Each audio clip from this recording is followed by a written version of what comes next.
این واقعا اتفاق ناگهانی بود. اخیراً کنگره آمریکا از جان سابکو، بازرس ویژه آمریکا در امور افغانستان خواست تا درباره ادعاهای تحقیق کند که گویا شما زمان ترک کشور با خودتان مقدار مشخص پول خارج کردید.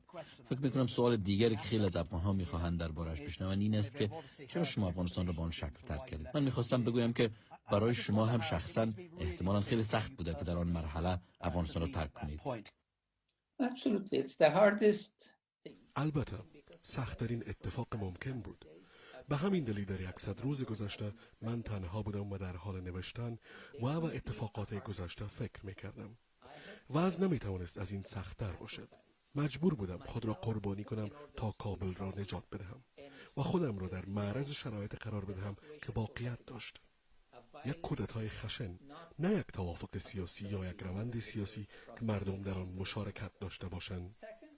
دوم، من میخواهم تأکید کنم که هیچ پولی از کشور خارج نکردم. هلیکوپترها و اولین مقصد ما در دسترس همه بود تا بررسی کنند.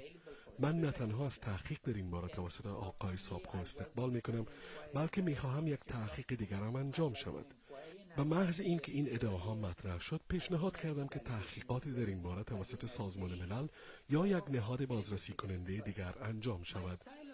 شیوه زندگی من بر همه معلوم است. من با پول چه میخواستم بکنم؟